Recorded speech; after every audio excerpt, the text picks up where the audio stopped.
Hi, everyone. Thank you for joining SAAG's panel discussion, What is Left of the Left? A quick introduction of SAAG, which stands for South Asian Avant-Garde. We are a digital literary magazine for global South Asian solidarities and activist approaches to representation. SAAG exists to create a genuinely activist literary space. It does not seek to preach to the choir or provide a drifting sense of representation. Rather, SAAG hopes to thicken South Asian intellectual thought through furious expansion and lively clash. So, if you appreciate this space today and want to engage further, please subscribe to our newsletter at www.saganthology.com. In this conversation today, we want to discuss the aftermath of India and Pakistan's timed military conflict of 4 days.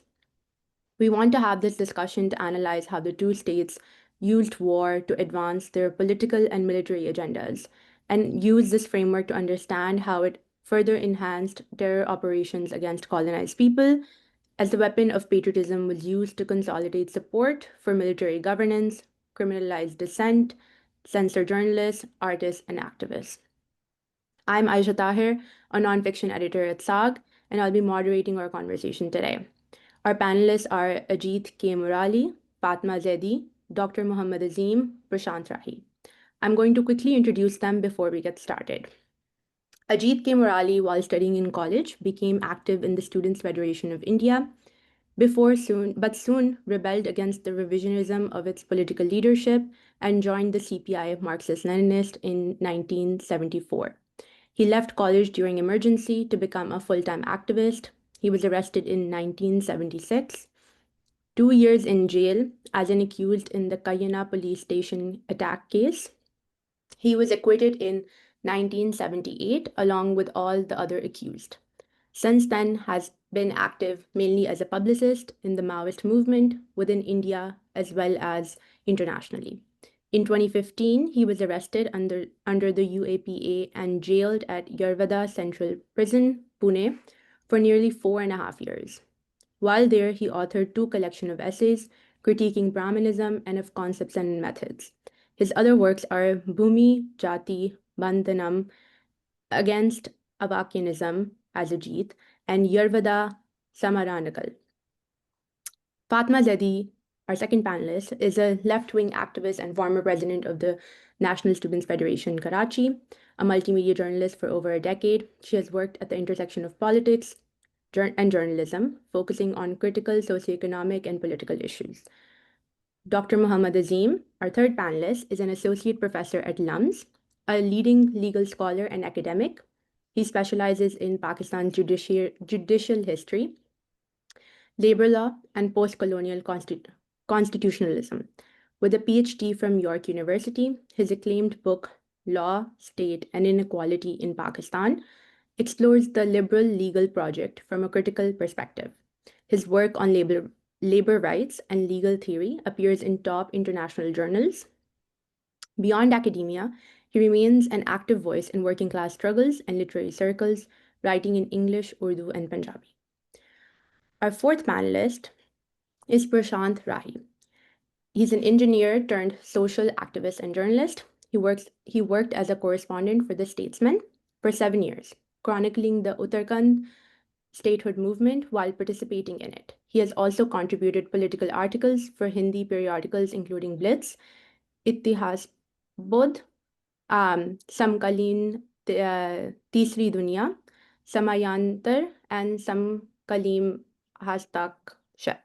From his first arrest in December 2007 in a fake case where he was charged as a key organizer of an imagined Maoist training camp in a forest in Uttarakhand, to his release in March 2024 in the well-known GN Sai Baba case, Rahi has been hounded by the state as a prominent Maoist for 17 years. In 2024, he joined the Polis Project as a roving reporter focusing on social movements. Thank you all for being here today. We're very excited to learn from all of you and have this conversation. I want to start the panel off with a question that I would like all the panelists to kind of think through and respond to each other with. Then the question is, from a national interest perspective, what do you think each state aimed to achieve from the confrontation, and what have they actually achieved since? I want to start with Ajit. and get the conversation started. Okay. Thank you, Aisha, for having me. Well, I mean, it's been the same thing all through, right from 47 onwards. Each and every conflict that has happened between these two countries has been used by the state, respective state, for their own specific purposes of what do you say, not establishing, rather reinforcing their hegemony and creating public opinion in favor of their continued rule. And this is true whether it has been the Congress or any of these governments. I mean, BJP today, with its extreme Hindutva Brahminism, is doing it more aggressively.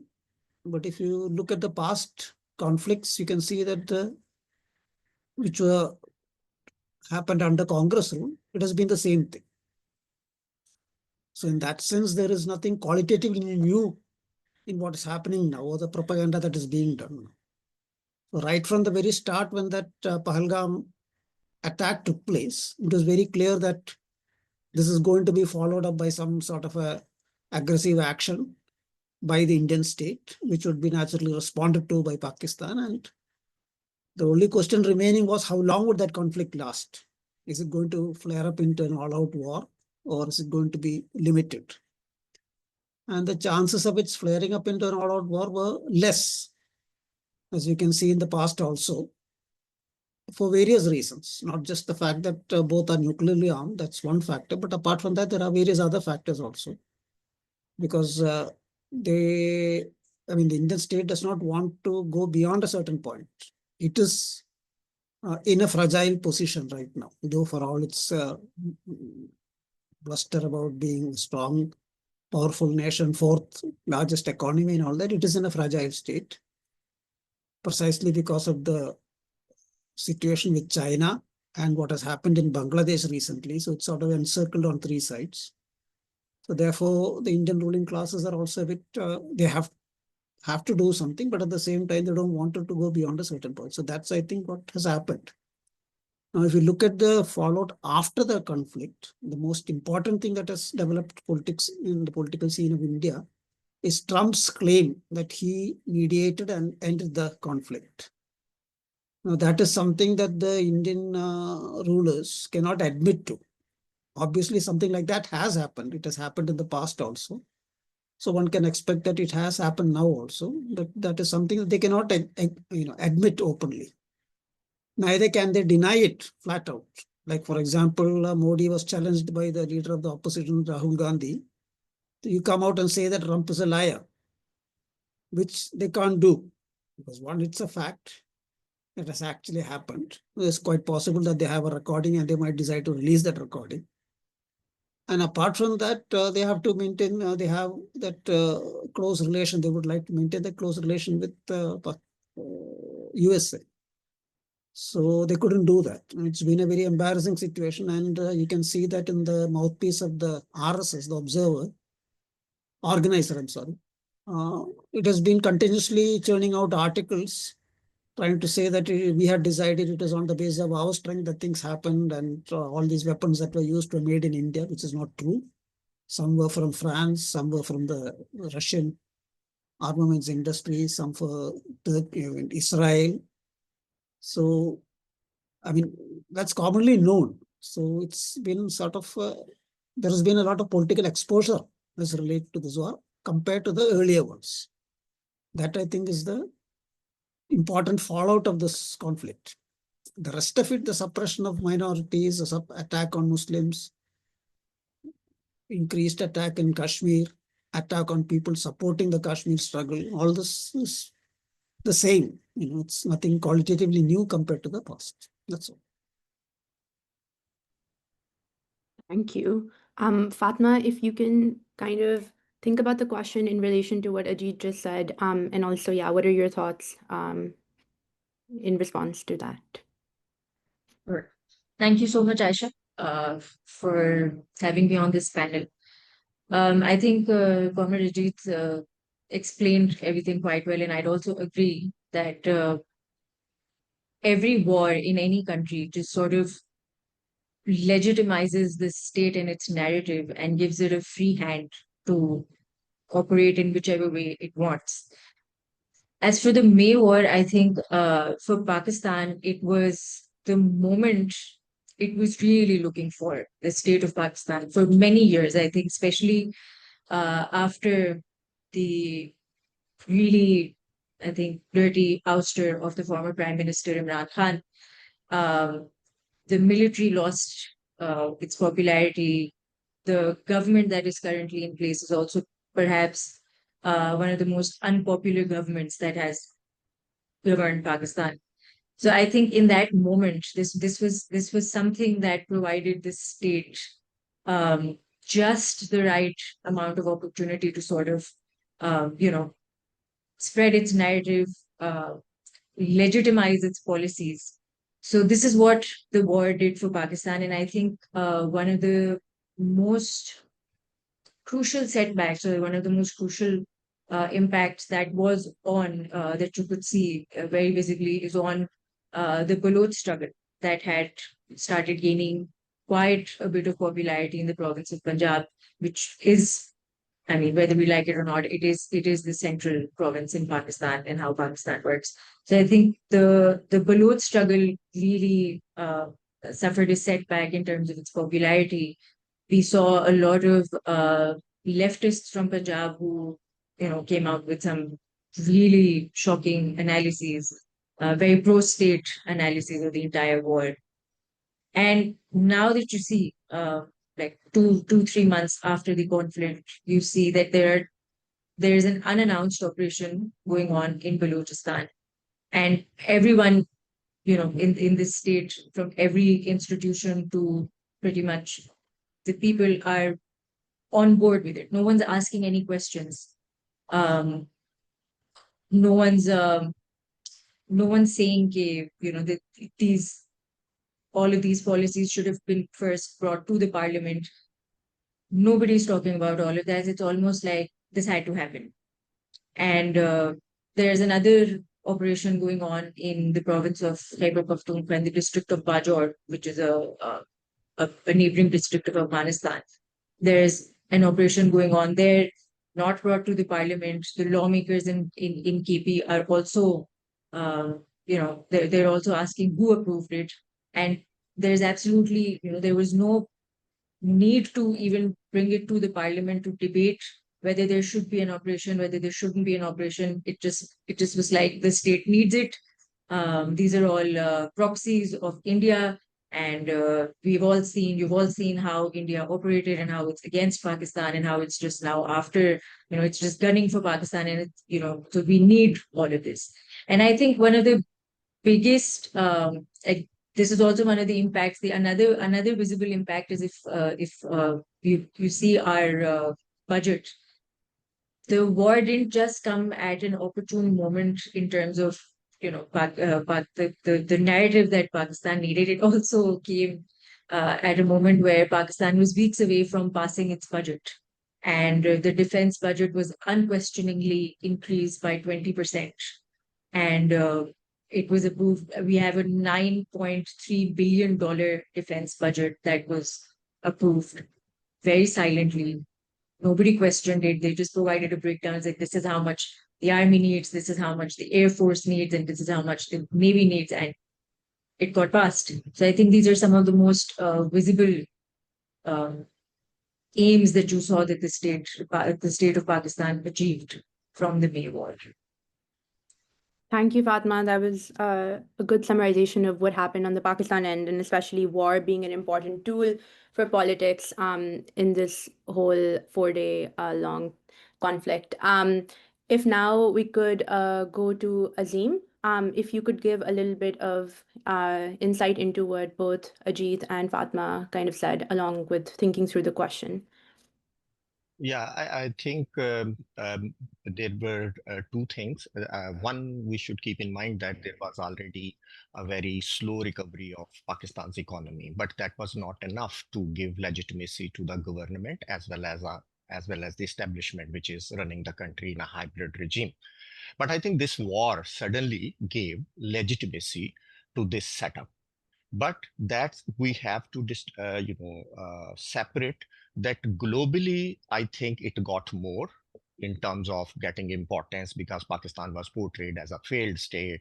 It cannot do anything, loans, etc.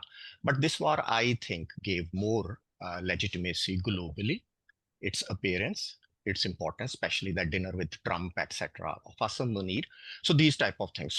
But locally, I don't think so that it got more because the damage PTI has done to the reputation, I mean, in a right way, to the reputation of the government, I think it is not going to recover. We can see that there is seems that it's getting strong, but locally, I don't think so. From this war, in terms of legitimacy, this regime is going to get more. But in terms of, yes, this event has given also a license for aggression to our military establishment. So it has got a license to curb the dissent, as well as it got a license to start more aggression on not only on Baloch Liberation Army as well as other factions which were fighting for their provincial rights, for their liberation, etc. But I think it went heavy-handedly against some outfits of Tehreek-e-Taliban in Pakistan also. So we can see that it has become more aggressive, more confident towards suppression, towards aggression.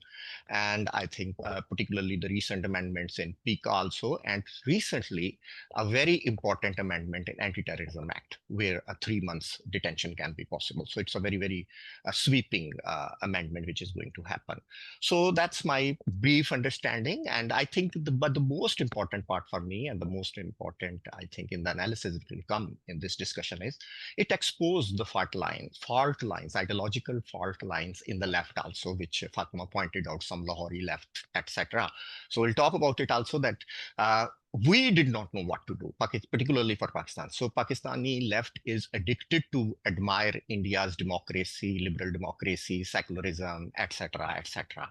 So I think at that point, and historically they had never said India as an aggressor. So saying India aggressor created a huge confusion among the left, and maybe in further conversation we can discuss also. Yeah.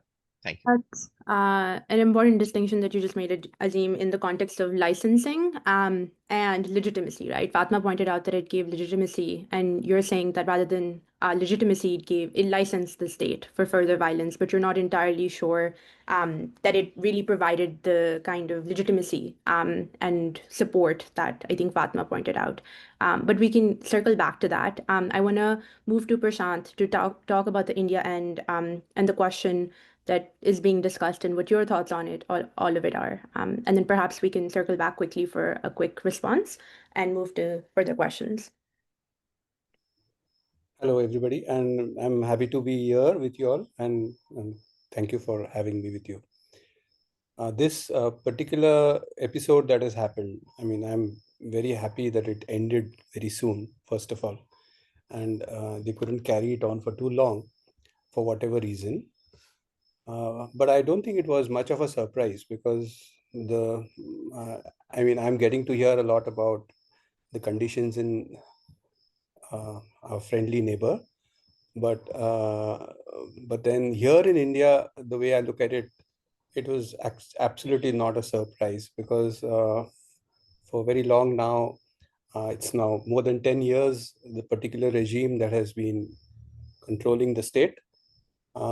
This is probably the logic of the ruling class has led them to this particular kind of a regime where it's total fascism, it's total one-sidedness. There's absolutely no reason, no rationale behind whatever they're doing. They first they made a big disaster by abrogating 370, and I think that was a disastrous step. And they unnecessarily created friction across the border as a result. And they have probably, I mean, failed. Like with the conflict with China, they couldn't get anywhere. They unnecessarily, they have, one after the other, one incident, one event, one policy is leading to another disaster. So this particular, like everybody is now talking about the fact that the Pahalgam attack, which was supposed to be the reason for the attack on Pakistan. I mean, it's still a question as to who actually, who has engineered the attack, who has carried out the attack. Such a long time, they were indulging in those actions, and they walked away from there very silently, as if nothing had happened. There was no threat to them. So there's a valid question that it was the state wasn't totally aloof from what has happened. So, and then the tension builds up after the attack. Then there are lots of questions, lots of things that did not occur as the Indian state wished. The widows themselves of the army officers, they were trying to talk of calm. They were talking about people not reacting to what has happened, the terrorist attack. So then some way or the other, they had to bring up, they had to notch up the tensions, and as they had done previously in 2019, just before the elections on Balakot, they attempted a similar kind of an action, a new kind of a, it's a dramatism sort of, as if they are sort of attacking some bases and all that, something very miraculous achievements, results there. They want people to believe that they're going to have achieved some miracles. So, but we know that there were families killed, there were children killed, and then whatever has happened over those 4 days, what has India achieved from it? India has lost. And if they were trying to bully Pakistan or whatever, Pakistan, I feel, has gained in the bargain a bit instead of India gaining a bit. So it is a disastrous kind of a policy that the Indian government is following, even in the interests of the ruling class. So therefore, and then that was such a period where it was a very crucial period in India when there were two wars being waged at the same time. It was not only the external war, but also an internal war, which was heightening. And just at the time when the attack was made on Pakistan, that was the time when another operation was launched in Bastar within the broad framework of the Operation Kagar. It's a kind of a military operation on a particular hill there, as if they were occupying that hill. And that was a hill called Karegutta. So it was typically like an army. It was like Rajnath Singh, the defense minister, getting a lot of attention, and then Amit Shah taking his share of the attention, and the home minister also trying to be like the military within the country.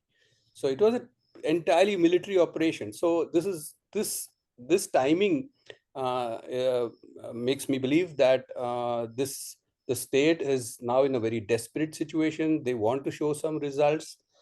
They want to gain some popularity through jingoism. That's the only way. I mean, if they are going in for jingoism as the way to as a method to gain votes somehow or the other, so that political mileage that they want to achieve, they're not leading them anywhere. It's not leading the country anywhere. And it's the only thing that is what is happening is that the real ruling class is benefiting by all this entire this entire scenario of fascism in every form, every other form, one after the other. But then in India, it's I mean, if we this is probably just the first point that we are discussing. So later on, I think I would like to also say about how people have reacted in India. So that is also an important thing. Thank So you. much for now. Yeah, thank you so much. That was I'd love if Ajit, we could go back to you very quickly, because I want to talk about the attack itself, right, on Pahalgam. And I know that you've written on it. and I want to talk about what happened there, and what are some of the question marks, and also confusions that lie with the rhetoric of the attack, and what happened and what that achieved for the Kashmir struggle, but also largely for the Indian state. Well, all of us know that Kashmir is one of the heavily militarized regions of the country. And the fact that this incident happened, and as Prashant said, they could just walk away without any problem. That itself raises a lot of questions. Why there weren't security guards there? There were some reports which came in the papers later that the security guards were withdrawn from that place a few days earlier. And the earlier incident happened that few years back at Pulwama. Interestingly, the governor who was the governor of that state at that time, Satyawal Malik, passed away recently. He later came out with a statement saying that that actual the situation where an ambush could take place was created by the Indian state itself, in the sense that he said that instead of transporting such a huge number of soldiers by plane, which was advised by Kashmiri officials and all that, they insisted on taking them by road, which allowed them, created the circumstances for this ambush to take place. So the question of this Pahalgam also, to what extent who did it, and to what extent it was, enabled by the state's actions, this remains a gray zone. It's always happened in the past too, even now that's the situation. The other development is, again, as Prashant mentioned, though they tried to create a lot of communal jingoism surrounding that issue, because apparently these people who came and attacked there were asking the victims about their religion before shooting them. So they tried to play that up. But the widows of those who were killed insisted that they were assisted by the local people, all of them who were Muslims. And particularly one woman who came from Kerala, the state I am in, when she came back, the RSS had tried to organize a big reception and all that, to play at this angle of the brave Hindu girl who survived and came back, and her husband was shot in front of her and all that. But the first thing that she said after coming here was that I was assisted by two Muslim youth to escape from that area with my child or something. And they are now my sworn brothers. So then she was trolled by the RSS people, for making such a statement, which went against them naturally, because people obviously did not like that. So the political management went against them as far as that specific issue is concerned. It still is remain gray who actually was responsible for it and how it happened, because tourism is one of the mainstays of the Kashmiri economy. And in recent years, there has been a rebuilding of the tourism industry, which is something appreciated by the local people, because it's the sustenance and all. And even in the past, you will see that the militants have not specifically attacked tourists. They have attacked infrastructure and all these things, but very rarely have they attacked this thing. And it sort of creates a negative reaction.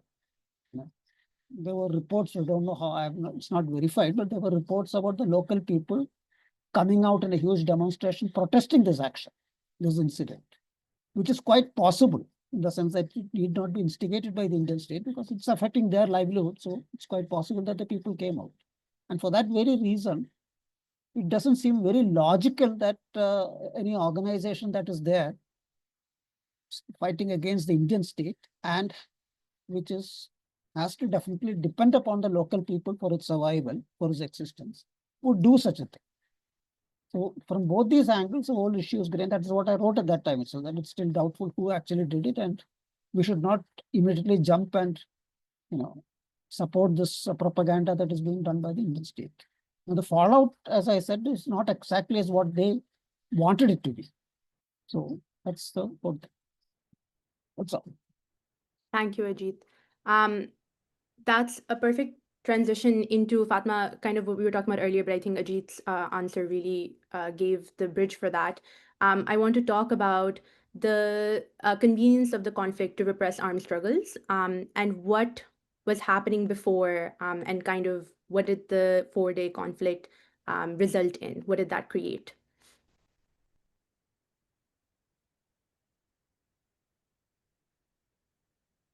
Should I go?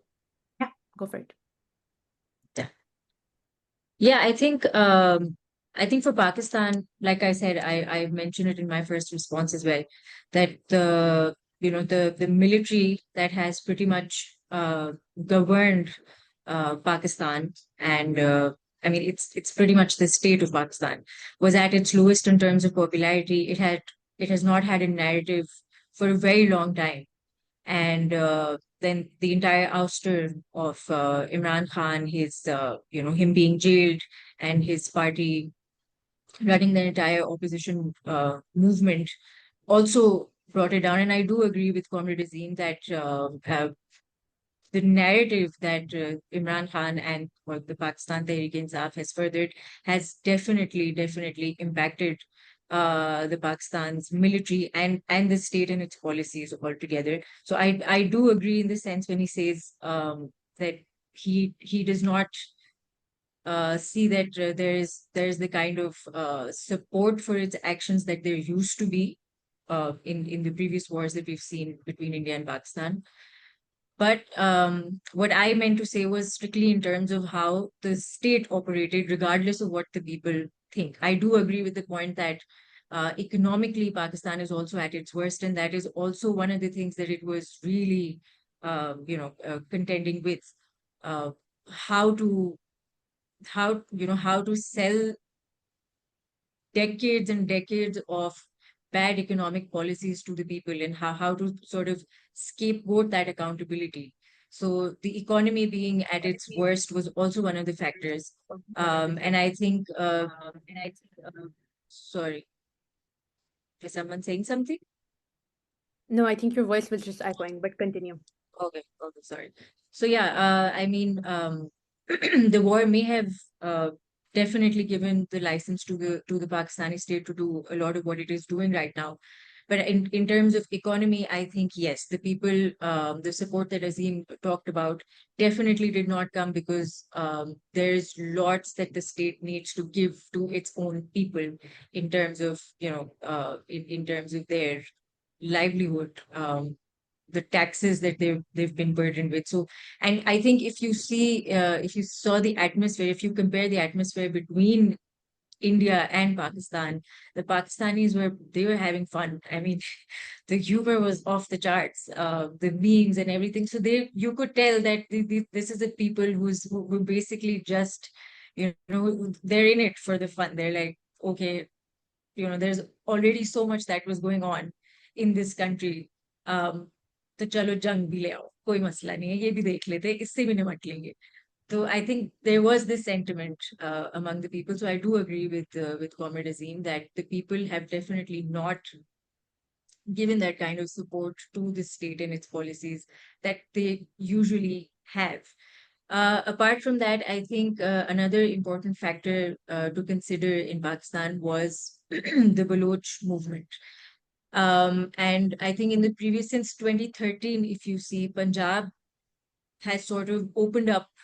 2013, if for a lot of people who might not know, it was it was after, sorry, not 2013, the 2013 election, and in which the Pakistan Muslim League made government, and then 4 years later, Prime Minister Nawaz Sharif was pretty much went through the same stuff that Imran Khan has gone through. So I think after Nawaz Sharif's trial and him being removed as the prime minister, you could see that the province of Punjab had also finally woken up to the reality of what was going on and what has been going on since Pakistan's inception in other provinces. So it the Punjab sort of started becoming this, I wouldn't say the center, but pretty much the center of opposition.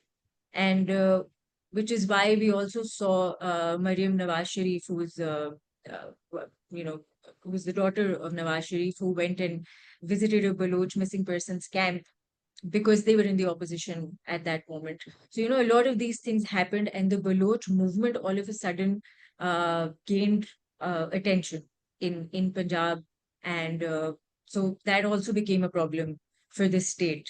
During all of this time, we also saw that, we saw how the Afghan Taliban made government in Afghanistan. And so the TTP also gained prominence in Pakistan once again. So, these were all of these factors that were going on, and the state of Pakistan was fighting in multiple fronts when Pahalgam happened. So naturally, it gave, it gave it the wherewithal to sort of implement the policies that it brought. Thank you, Fatma. Azeem, do you want to build on that? Especially because Fatma talked a little bit about what was happening before Pahalgam, but also I want to talk about whatever you might have to expand on before, but also what happened after, right? How did it impact the armed movement in Balochistan? And how do you see that kind of carrying over into other struggles as well within Pakistan? I think my take on this question is that we need to take into account basically two structural factors. One thing is certain, we can continuously, endlessly discuss that how Imran Khan and then other local elite, which is like now a ruling elite, People's Party and Muslim League, and the relation of political elite with military and the hold of the military. But I think the two factors are going to decide for the future, and those factors were decisive also before. One is, otherwise this show will continue, some legitimacy, and it will be lost very soon. I think the two factors which I'm interested to see how they are going to unfold. And one is definitely Pakistan's military's power is not that the politicians are weak or the world. I think the Pakistan's military's power is because it had always remained a, a power base of hegemonic agenda, which was US imperialism for the last 40 years, and then continuously. And now I think that hegemonic balance is basically going to change.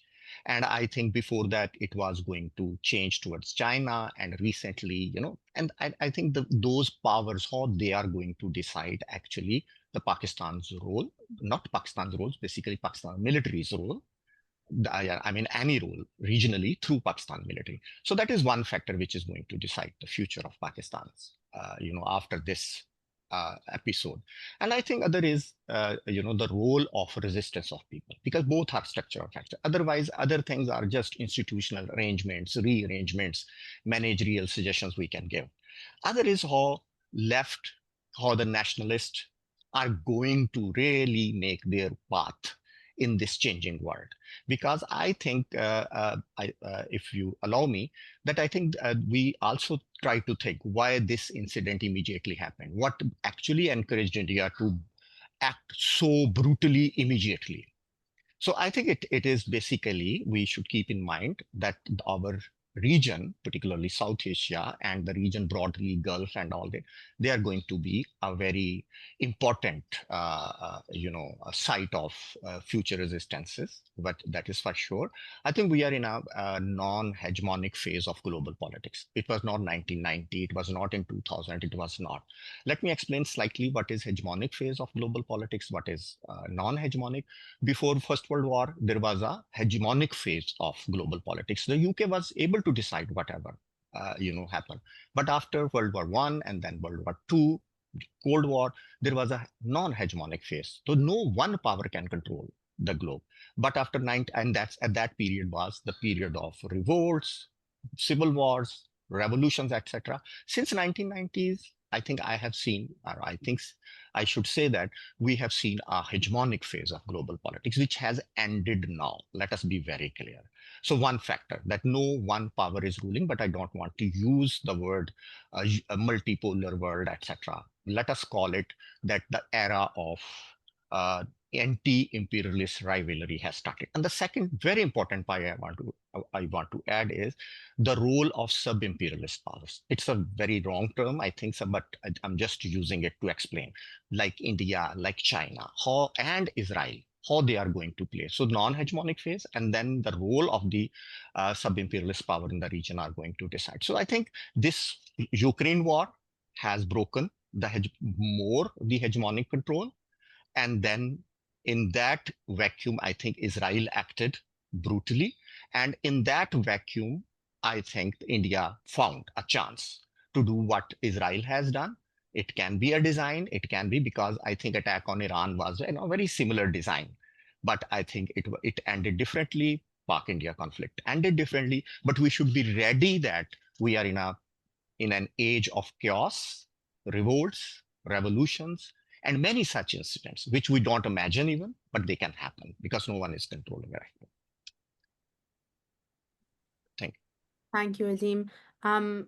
Prashant, if you want to elaborate or expand on anything that was said or complicated, but also you were already talking about in your first answer about armed struggle and what was happening in India with the repression on Maoists and how the state was operating post this conflict. So, yeah, I'm wondering if you have any thoughts on all of this. So actually, to talk about the impact of the war with Pakistan on the Maoist, the repression of the Maoist movement, I don't really see a correlation between the two. I mean, I may be wrong, but I personally don't see any direct correlation, because that's been a more consistent effort on the part of the Indian state, the anti-Maoist military activity, basically. It's more serious than the war with Pakistan, I believe. So so that has continued. It has continued with its own logic, and in the particular at the particular time when the war was waged with Pakistan, that happened to be the summer period, and that in the area where the Maoist movement has had a stronghold, the summers are always very sensitive there, because of the green cover, and also it sort of it recedes quite a bit, and therefore the state has a greater possibility to attack. So that attack that happened, the series of attacks that happened in May particularly, were probably inevitable. So I can't see any relation. But then other than the what is called as the Maoist movement, at a broad level, we find that in Punjab particularly, just when the war began on the seventh night, wasn't it the seventh night?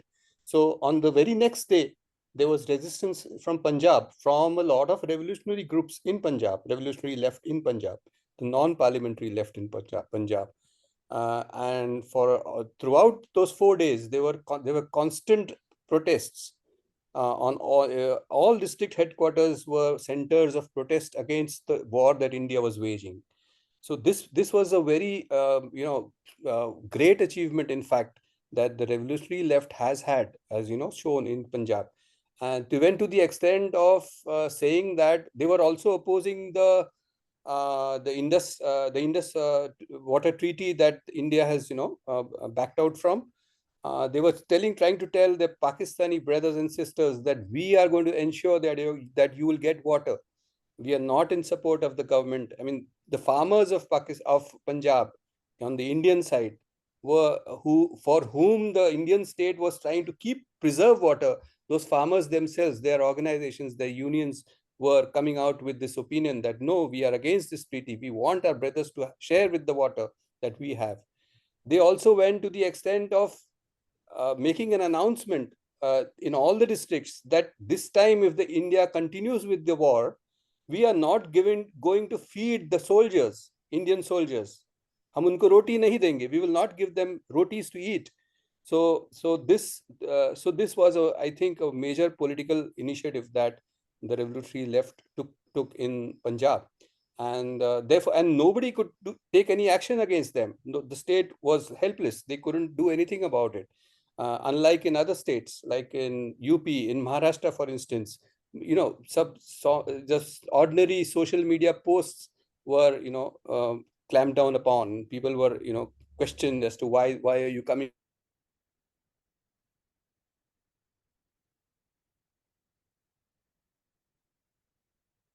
Pakistan, we this is not at all reported in the media as such. And by being a reporter myself, I am very sorry to say that I got to know of this much later, that Punjab people were protesting on the streets. So then a lot of poems were written in Punjab, in Punjabi poems, expressing their love and affection for the people in Pakistan, in Punjabi Pakistan, or Pakistani Punjabi. So there, that kind of solidarity that the people were developing there, and this is the, I think, the only answer also. So the mass movements in Punjab have given us a sort of fillip to our expectations, or whatever we want in the future. So this is where the future lies, I feel. Thank you, Prashant. Just add something.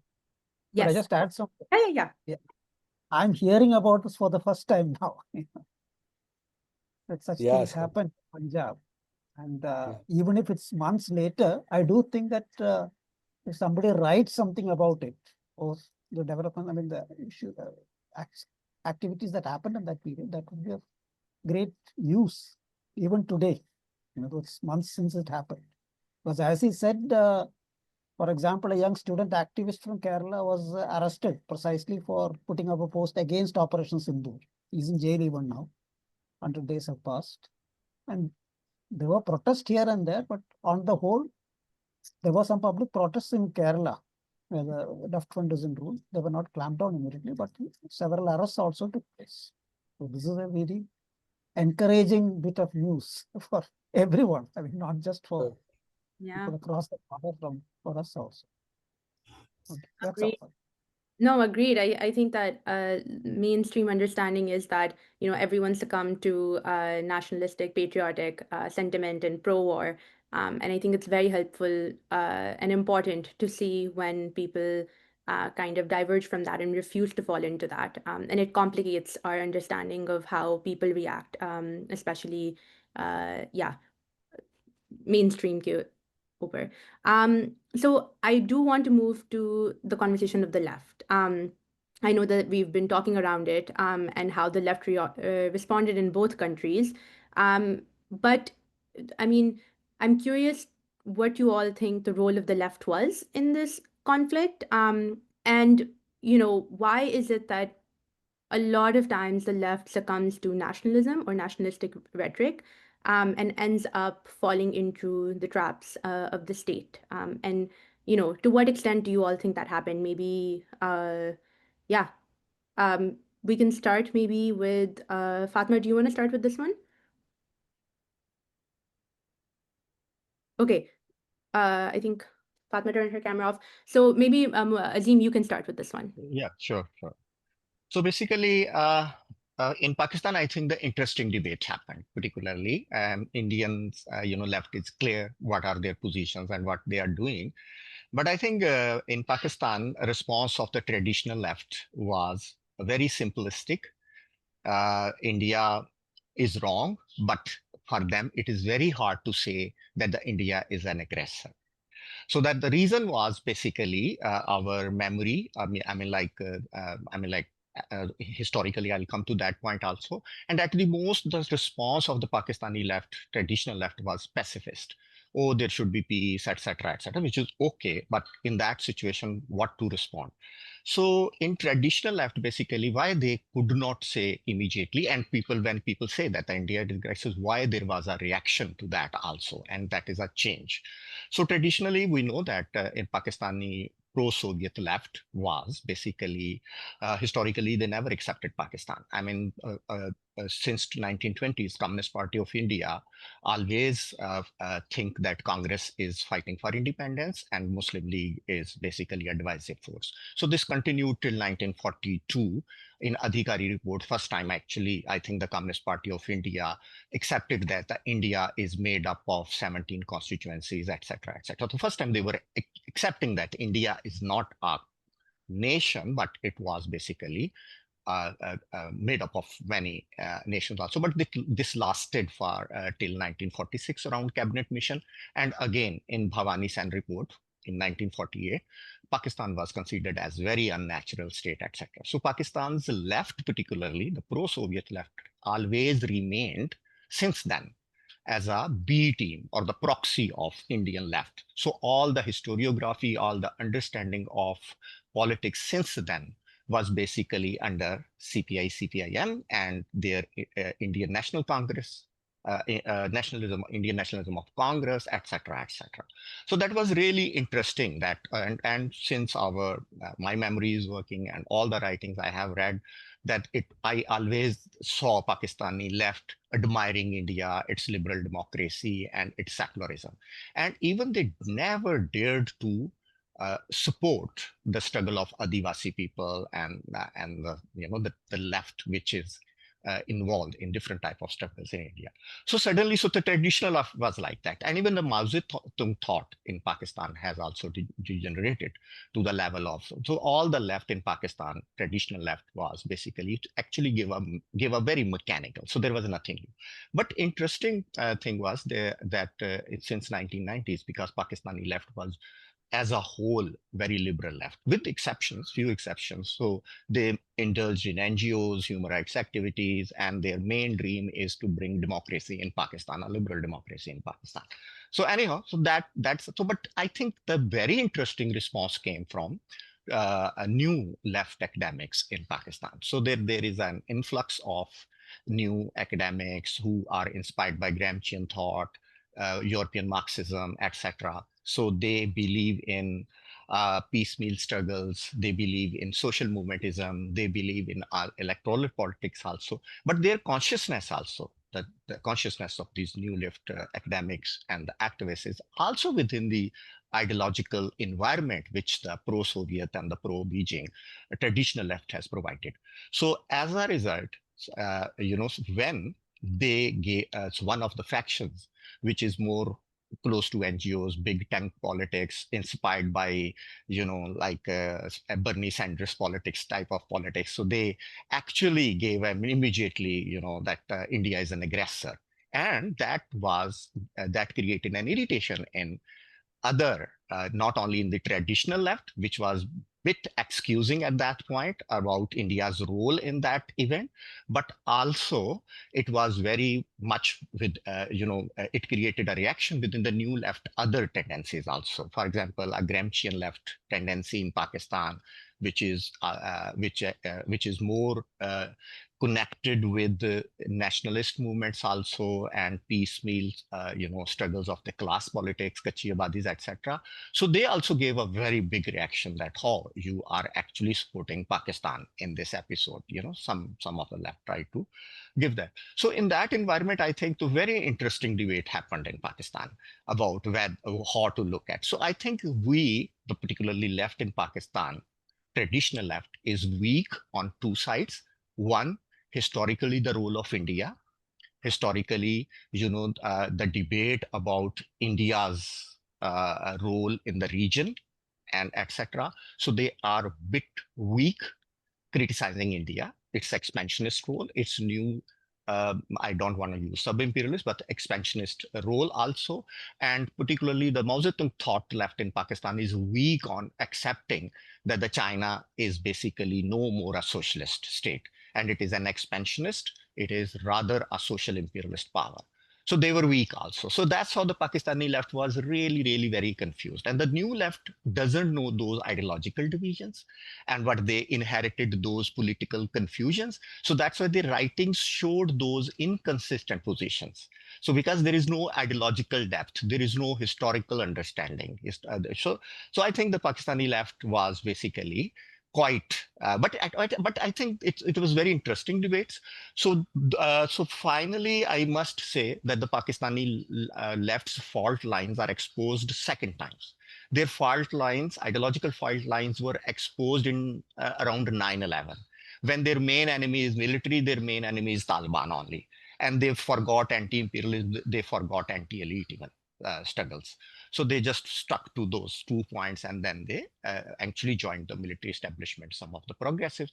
And I think this is the second time that they again got confused. So the fault line. So I think the Pakistani left was quite, but I think these discussions are important. They happened, and we have written a response and so on. We are going to publish in Jammu, so we will see in few days. So that's how Pakistani left was really, and I think Lahori left was attacked by many. So it's interesting that it's hard to say India aggressor by the Pakistani left, and it's hard to say China as an expansionist social imperialist by the pro Beijing left, old left. But definitely there are new change, and I think there are comrades who have learned from the struggle of Chhattisgarh Adivasi people and who have learned. So we'll talk about, I mean, what work the Pakistani, alternate work the Pakistani left is doing, I think. So that's my brief answer. Thank you, Azeem. That was a very, yeah, definitely confusion was a big part of the experience of leftist understanding of what was going on in Pakistan, and Pakistani perspective. Fatma, I'm wondering if you have anything that further elaborates or complicates what Azeem said on the Pakistani left end. No, I think that was very well summarized by Comrade Azeem, and um, I think one of the reasons why this happened was also you'd say that the leftist groups that came out with such a pro-state narrative was also, you'd see them, they're more about parliamentary politics. So naturally, their interest is to appeal to a certain, to their constituency. And that is perhaps the problem, that is the debate that we need to have in Pakistan now.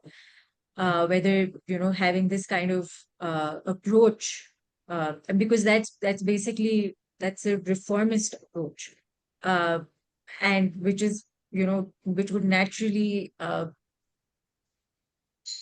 compel you to take these sorts of lines where you have to support the state, because you're pandering to an audience. And I think another thing that Azeem also pointed out was the fact that there is a confusion between the Pakistani left on what position to take in terms of China, because Pakistan has had strong ties with China. And I think one of the critiques that also came out against India was that India is, probably trying to appease or do all of this on the behest of US imperialism, and Pakistan is, some sort of the China is some sort of a natural ally to Pakistan in all of this. So yeah, I think I do agree with Comrade Azeem that these are the kind of it exposed the fault lines of Pakistan, the Pakistani left, and it has for a very long time. It's just, I think it was just one of those moments where um, it was just a really big moment where Pakistani left just sort of fell flat on its face. But I would say that there were saner voices that came out from a lot of the revolutionary left groups in both India and Pakistan that put perspective, that put everything in perspective and sort of placed the entire the conflict the way it should have been. So there was also that, and I think when we move on in this conversation, I think this is something that we do need to talk about, the the popularity and of the reformist left, and how the revolutionary left has somehow probably been left behind Thank you, Fatma. in terms of its narratives. Yeah, that's a whole webinar series of its own, and I think that is a great point to follow up from this webinar. Prashant, if you can give some insights into what was happening on the India end, and the left in India, and then I'll move to Ajit. Well, there's little to say on this as far as India is concerned, but I'm very happy to, I mean, I'm enlightened. I'm the illuminating facts that both comrades have presented here. I mean, I've always been looking forward to news about the left in Pakistan. I mean, the various groups, and so this is my first opportunity in my life. I mean, the entire life that I've got to know a bit. So, but here, of course, the CPI, CPM, and also a lot of liberal people. There were a few exceptions, no doubt, among the liberals who were against the war. There was anti-war sentiment, that's all. But it was only about peace, nothing about what is the politics, what is the ruling class politics in India. I mean, so this is nothing new actually. It's not only reformist, but this is it's a more than a century old trend that we have seen right from the First World War. I believe the German party, the French party at that time, various European parties, except for a few. I mean, the Russian party was the only party which actually could analyze what a war is and with the sides that a communist party needs to take, the working class needs to take. So I mean, they have shown what should be the right path, and it's very surprising that it's not a question of theoretical correctness, but it's now a certain a change of character over several decades. I mean, more than a century now. This entire trend of taking sides with one's own ruling class. So this is, you can hardly call it a left. And I feel, I mean, that is where the title of this series, what is left of the left, maybe applies to them. But then the left is the only, probably the real left is the only left which is now actually rightfully thinking about, mindfully thinking about these issues. And it's very nice to know that there are, whatever, even if the size is small, the groups that are there that you must be aware of in Pakistan. So it's good to know that there are a few people there, and I would personally be happy to be to connect with all such groups. And I wish we could build some structure, some network across borders to understand each other's experiences, to learn from each other's experiences in some way or the other. So this is a trend. I mean, it doesn't need much of a polemic now, but they are settled issues. So we don't. But then there are other shades of the other fractions of the CPI-ML, which also didn't do much better than what the CPI and CPM did here. Because they were only talking about what liberals generally, what appeals to liberals generally. Like, they just talk about, the uh, their entire debate about the social media issue. And now they talk about right and left, not in terms of class, but they talk about right and left in terms of communalism. So it's an entirely new definition of right and left. So this, even some Marxist-Leninist groups are now falling prey to this trend of calling, communal, like Hindu fundamentalists, they call them right. So it's not because they are Hindu fundamentalism that they are rightists. So rightism is something different, and leftism is something different. So it is probably rooted in this revisionist trend internationally that has grown and has spread all over all over the world, that the entire definition of left and right has now changed. So this is a more deeper question that has to be handled. That's all. Yeah, that's a very, very good point, that even just the definition of what is left and what is right needs there's many, many discussions, and we're hoping on SAAG's end to be that platform that can host many more of these webinars and have these conversations within the two or multiple lefts that exist in both countries. I'm wondering, Ajit, if you have anything to wrap up this conversation of the left, and anything that might have been missed or not covered, and anything that you think that the left can learn from in this whole conflict. And then we'll go through one last question, and then hopefully take a couple of questions from our audience members. Go for it, Ajit. Nothing much to add. Broadly, that differentiation between the parliamentary left and the revolutionary left. That's the most basic difference that is there. And the parliamentary left in India has all along supported the Indian state because they are very much part of the state. They have been rulers in some of the states for quite years together. And they are, I mean, at all levels, they are integrated with Indian state. So we consider them as a representative of the Indian ruling classes only, not in any way a representative of the people. As far as the revolutionary left is concerned, it has always taken a stand, whether it be the matter of the self-determination of Kashmiris and other nationalities in India, or these wars that have taken place. And as Prashant mentioned, there has been some, the growth of revisionism among some of the ML groups has led them to take a different position, where instead of sharply opposing the war whenever it takes place, they sort of the shades of pacifism rather than revolutionary defeatism in their positions. But broadly, we can make this distinction between the parliamentary left and the revolutionary left. And as Prashant mentioned, this news about the revolutionary left in Pakistan is extremely encouraging. We haven't heard of such things for a long time. And I mean, there was something that I wanted to know, that this movement that is going on in Gilgit-Baltistan, what is the place? Gilgit-Baltistan, right? Gilgit-Baltistan. Yeah. Gilgit-Baltistan. So is it a leftist movement or what? Because I see it's being supported by some leftist circles in Europe and America in the social media. So what exactly is its nature? If somebody could just shed some light on it. Fatma, Azeem, go for it. Either of you, both of you.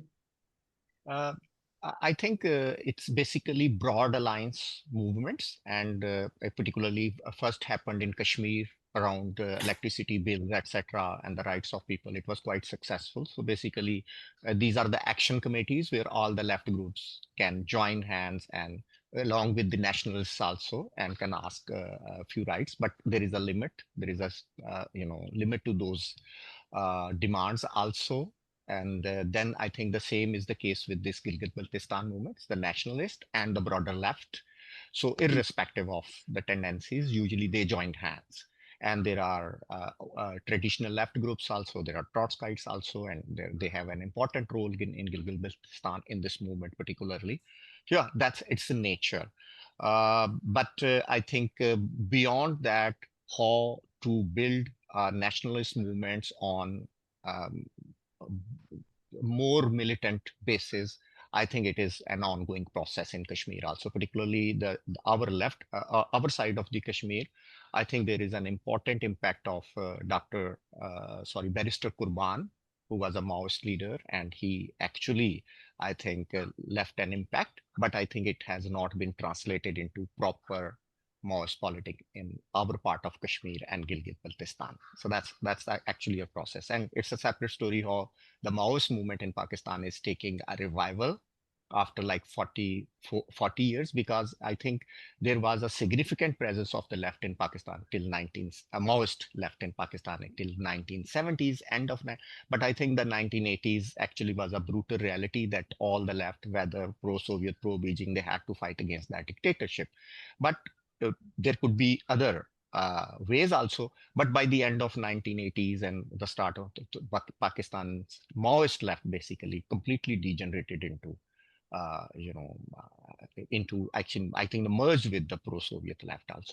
So later, so there was no updates. I mean, there was no, you can say that awareness of the developments which other Maoist movements in the region and in the world did, particularly around RIM and then around Nepali movements, Maoist movement, and later Indian movement. But I think since 2014 and onward, so many students learned from Nepali experience, Indian experience, and the Filipino experience, and I think it's a revival. It's not only a revival of tactics, it's a revival of the way of working. It's also but great. I think a big work we are to do is around historiography, in sorting out where we were lost and how to get it back and how to move ahead. So there is an encouraging presence of new generation and old structures. They are learning also. So there is a transition from Mao Zedong fikr, Mao Zedong thought, to Marxism, Leninism, Maoism in a systematic, in an organized way in Pakistan. That much I can add. Thank you. Azeem. Fatma, I know you unmuted, did you have anything else to add to what Azeem said in response to Ajit's question? No, I think Azeem answered it really well.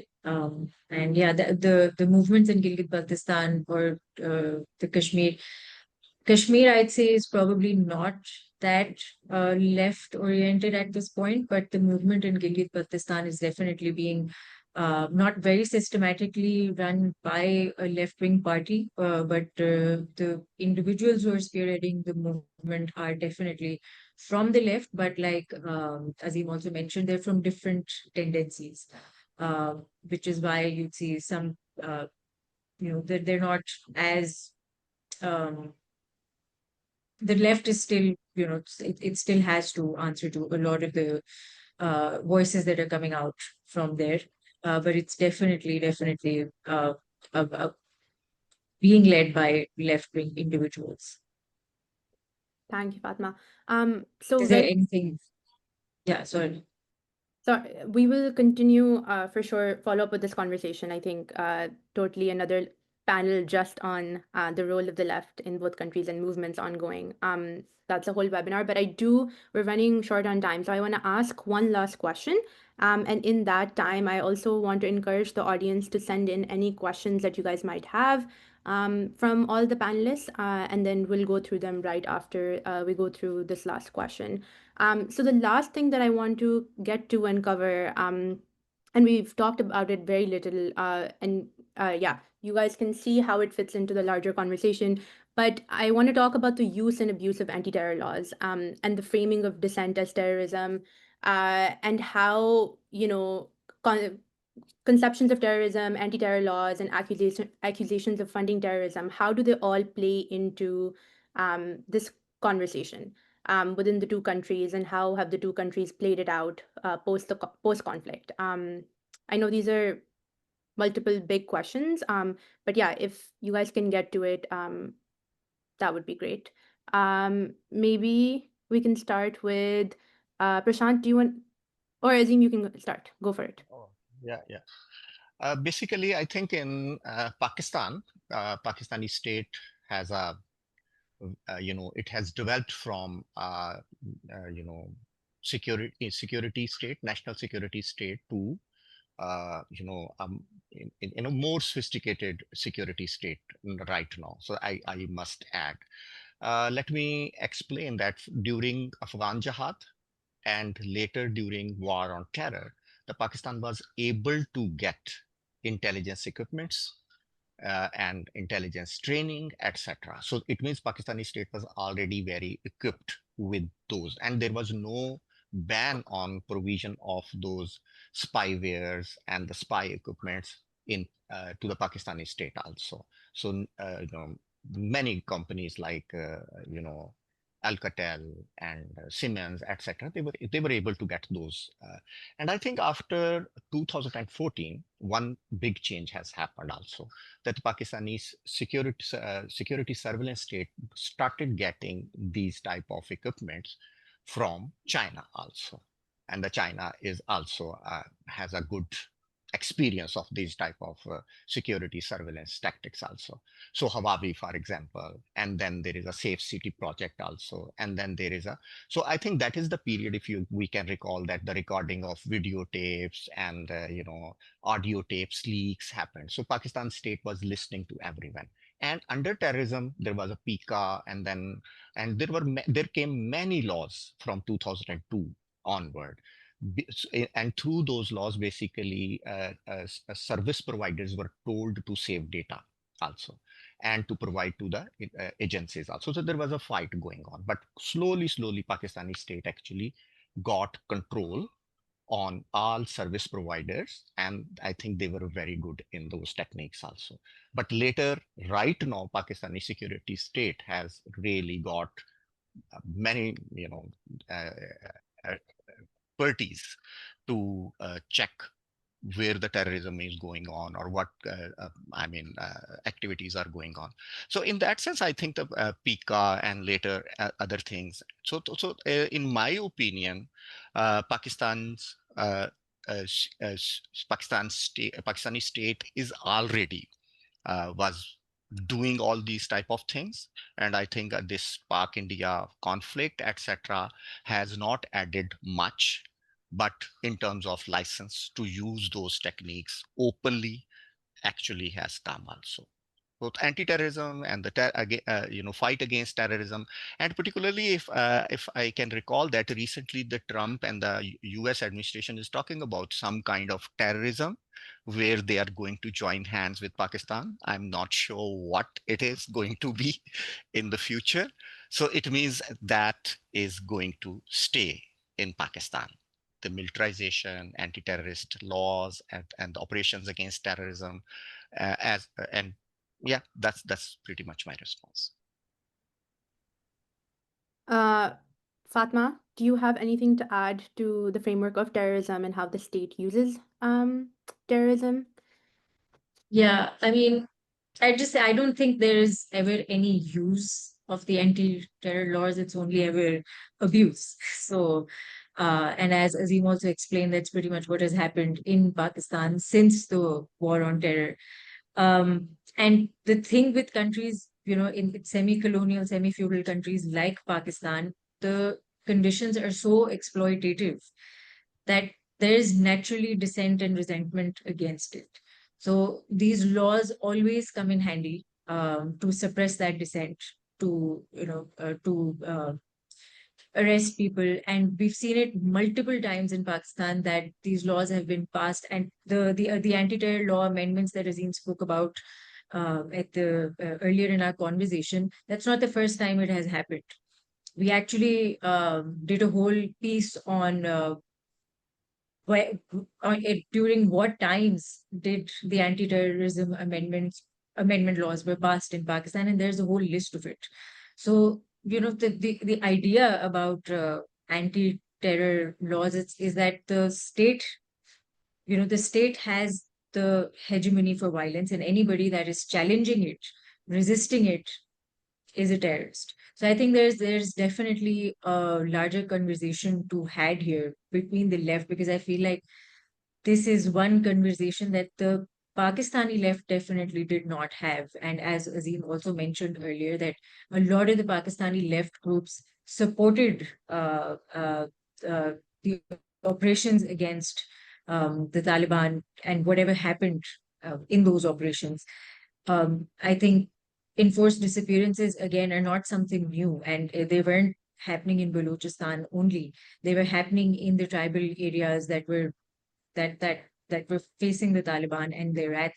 And the state was pretty much, picking up people. There's so many people that we actually don't know where they went, where they are, who has them in their custody. And the left was silent in all of this. So I feel there is definitely a larger conversation to have, um, not just in Pakistan. In fact, I'd say this has become a global issue now. That we have a conversation on what is terrorism, who is a terrorist, why are they a terrorist, where does and as far as I'm concerned, I think we just really need to discard this term, throw it in the dustbin, and start all over again. Thank you, Fatma. Couldn't agree more. Um, Ajit, do you wanna talk on the India end, and then we'll move to Prashant? Well, it's more or less the same situation over here, I suppose, in practically all the countries over the world, especially after the 9/11. It's been used as an occasion to orchestrate a large-scale onslaught on the people with all sorts of anti-terrorist laws and all that. The only difference in India, I would say, is that the surveillance, though it goes on, electronic surveillance and tapping of phones and all that goes on, it is supposed to be done in a legal manner. Now, the interesting thing is that recently there was an incident where in one of the states in India, in Telangana, the ex-chief minister apparently had ordered his intelligence bureau to tap the phones of his political opponents, parliamentary political opponents. So that is the extent of which things have reached. They are doing it against each other, which in a certain sense is good, because when the opposition comes to power, they will expose it and you get to know what's happening and all that. But this sort of surveillance and using of these laws, all these things have been going on widely. And For some years now, we can see that a part of the judiciary is also acquiescing in it. Instead of taking a firm stand, like for example, in the Bhima Koregaon, where it was clearly exposed how the state had infiltrated the computers of these comrades who were arrested and planted evidence against them. Despite all that being clearly revealed and authenticated, the Indian courts have refused to take a stand on it. And you see quite contrary decisions also. Like in some cases, bail is given, even if you are charged under an anti-terrorist law. In many other cases, the reason, I mean, the very fact that this law has been used is cited as a reason for denying bail for years together. Like one example you can see is Umar Khalid in Delhi, young student. He's been in jail for 6 years now, I think. And again, a UAPA case, there are other people also, Sharjil Imam and another lady, Gulfikar, I don't remember the name exactly. But several young people are there in jail under the UAPA, that's an anti-terrorist law in India. And their bail applications are simply being kept aside or rejected years together.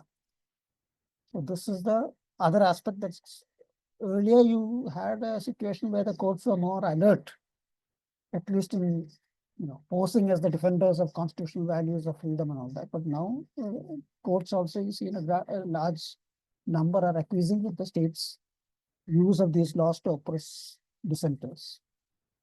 But this, I think, is a common phenomenon everywhere, and it's part of the resistance you have to face when you develop a struggle. So as has been mentioned earlier, strong revolution will definitely raise a strong counter revolution. And that is how the whole thing progresses. So that's all. I mean, nothing more to say in that. Thank you, Ajit. Prashant, if you have anything to add onto Yeah, that. so nothing much. I mean, he has, Comrade Ajit has, he's sort of covered most aspects. But it's the only thing to be added is about Kashmir. I mean, the anti-terror laws in Kashmir are rampantly used. I mean, sort of they're pervasive. So thousands of people have been affected by it. So it's a much larger scale than the rest of the country, if you can call it country, sort of.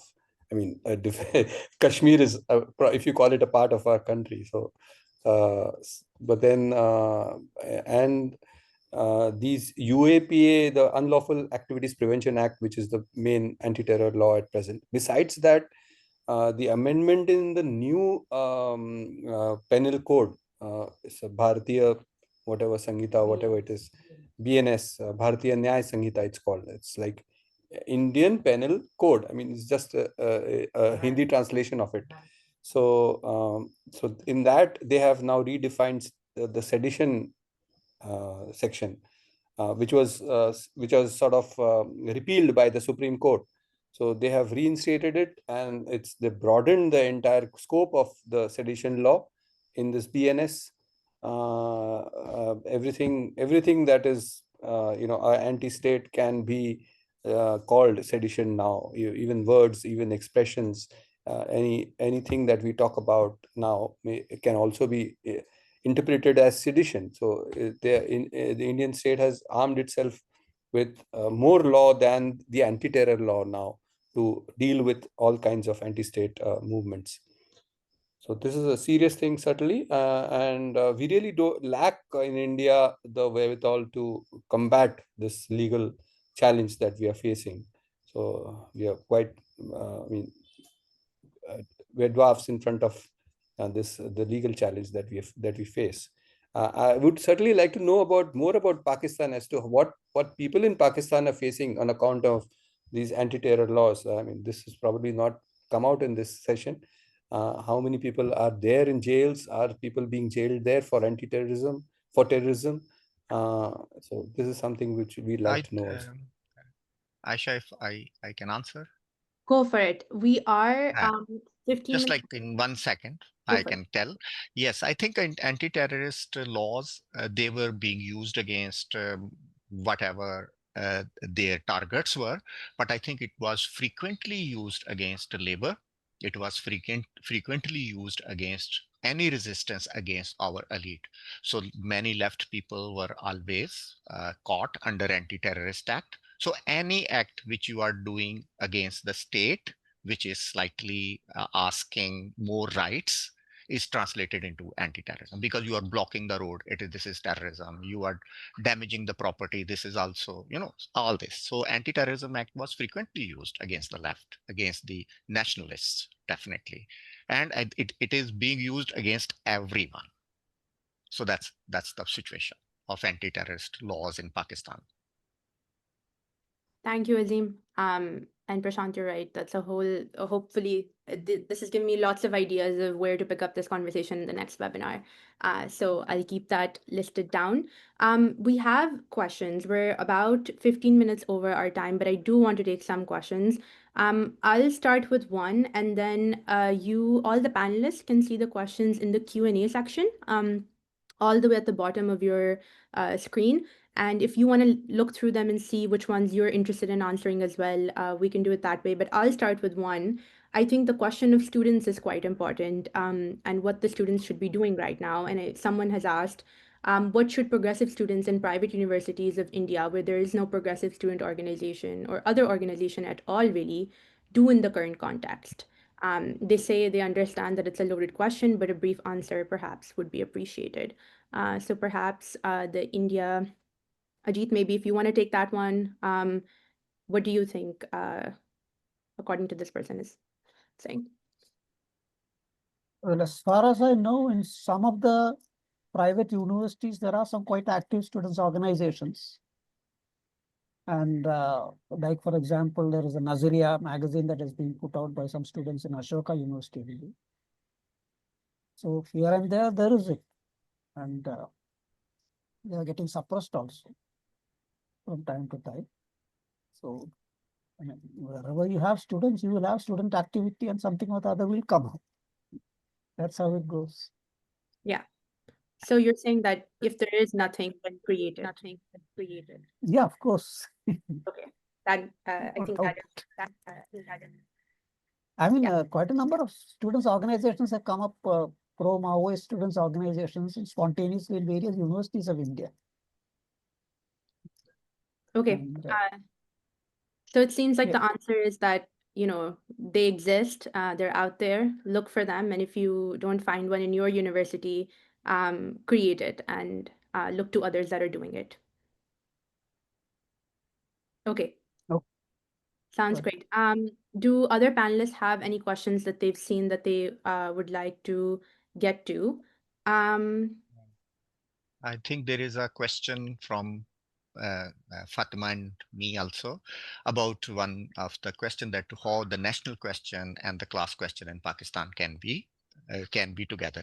I think my observation about national liberation struggle in Pakistan uh, is that previously it used to be in the hands of tribal elite, feudal elite of those nationalities, but slowly it has come in the hands of middle class. So it's very clear. I mean, there is for example, Balochistan liberation struggles. We can see that the leadership is middle class, and it's no more with the tribal leaders, etc., etc. Same is the case, I think, with the Pashtun national question also. Pashtun national question has basically now, I think the more appeal is with Pashtun Tahfiz movement than traditional Awami National Party, Bali Khan party, etc. So it looks like that the national question, but I think in the previous model, two factors were there to join all the national struggles going on in Pakistan. One was basically that tribal elite united those struggles in their parliamentary politics, getting share from the Pakistani state. And the second was the communists were the core of those nationalist struggles in NAP and later in later struggles. So those two factors at least were making the alliance possible of all the nationalism. I think by drifting of these nationalist movement in the hands of the middle class, I think somehow that factor has gone, and only possibility that Sindhi nationalism, Balochi national liberation struggle, and the Sindhi national struggles and the Pashtun national struggles, anything can join them, is their more drift towards working class if they are going, and this is inevitable, definitely. So I think there is a very broad prospect of Pakistan's national liberation struggles and the class struggle to join hands. And I think our traditional pro-Soviet left has thought about national question in Pakistan on a very unprincipled base, because they never supported national question or the national liberation struggles in India. And I think the Maoism and the Maoist understanding can really give an answer to those national liberation struggles, to bring national liberation struggle within the class parameters also. And that's my understanding. If I can just add a little bit to this, I think traditionally we've always seen in Pakistan that a lot of communist groups have aligned with national, groups that have been waging a national liberation struggle. And I think that that is something that we need to go back to. That's the only way you'll be able to make these movements more class centric. And I think they've always been open to it, especially if we talk about the Baloch struggle. I remember when I started off as a student activist, even though we were operating from Karachi, we had nothing to do with Balochistan, but even then we built a communication channel with the Baloch student groups. We worked with them. We organized for them a lot of the times, because this was a very, very critical time for them. They were the Baloch student organization had been banned, but we used to organize press conferences for them, host a lot of their events. So I feel like this is the kind of collaboration that we need, again, to with national liberation struggles that are going on. And obviously, I think we'd also need to see how they. I think there's been a rupture for sure between these groups and the broader left movement in Pakistan specifically, because a lot of them are now, I mean, the most recent example would be the Baloch movement being called a terrorist organization. Obviously they would not align with these kind of tendencies, but I feel like there definitely is room for more collaboration. And once we have established that, I don't think there will be a problem in class politics, or the ideology of class politics taking root in these movements, because a lot of these movements do, I think, stand by class politics still. Yeah. Thank you, Fatma. Any other questions? Prashant, if you see one, or okay. Ajit, do you see one that you might want to get to? There's a question I see here. How as left we can make a bridge or be a bridge between left and indigeneity, national liberation struggles particularly. So I think the answer, the experience that has been mentioned just now by Fatima is a good example of how you can link up with these movements. Basically, it's the question of supporting the right to self-determination of the oppressed nationality. That from a Leninist position, right of self-determination and secession, that is what draws a clear line, where the national oppressed people can clearly see you as an ally. That is how you can make links with them through a political stand. Then, of course, there are the various practical things you can do, doing propaganda and supporting them or protesting against the suppression and all sorts of things like that. But the most important thing is taking a political stand on the issue. Thank you so much. Well, I think that while there are many more questions, those are, maybe we can hold off on those for a further future conversation. I think sorry to cut you off. I think there's one really important question that we should probably get to, and that's about, I mean, I'd like to get to, that's about what is the alternative new imagination of the left. And I think that that is a question that we should probably, if all speakers would want to briefly address it, because I feel that is the point of these conversations, where we imagine a new alternative. And my answer to that would be that I think it's like I also said before, that we have a problem the revolutionary left has a problem at its hands in terms of how it has, it needs to reinvent itself. Somehow I see, not just in Pakistan, but also globally, there are speakers, there are people with a reformist left ideology who are way more popular than a revolutionary left leader or an ideologue would be. And I think it's time for people like us who should sit together and probably try and build some bridges.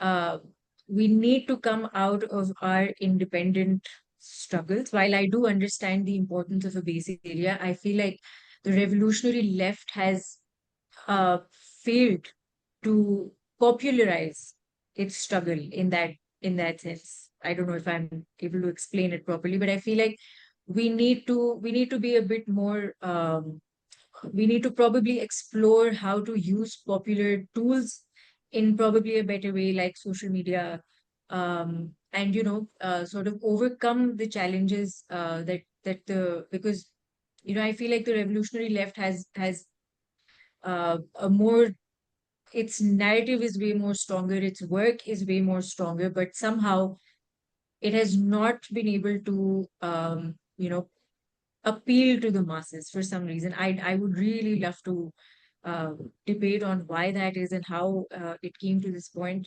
But I feel like we do need to we need to start from building regional alliances, perhaps, exchange information, and see how we can help each other, and then maybe grow those movements um, to a more global level.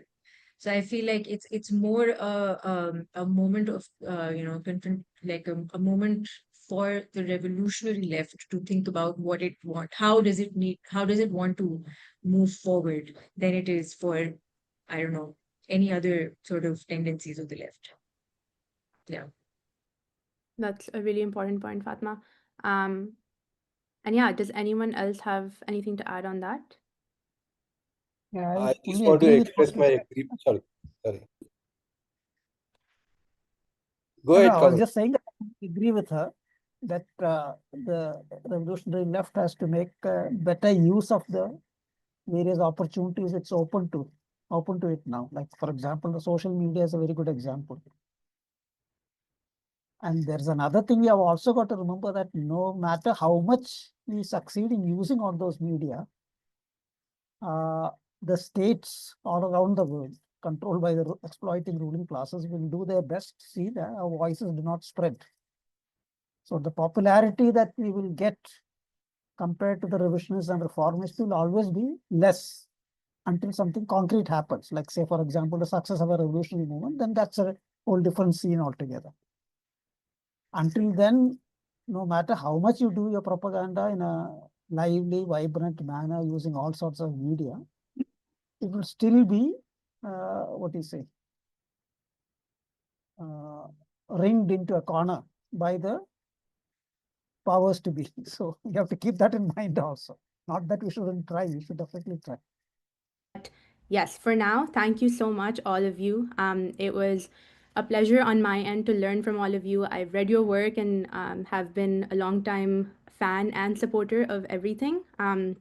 So it was a true learning experience for me today. And so thank you for your time, and hopefully we'll continue these conversations, and I'll be following up soon with some of the questions, resources that we might collect into our next newsletter. Ajit, maybe I'll follow up and we can send that out in our next newsletter.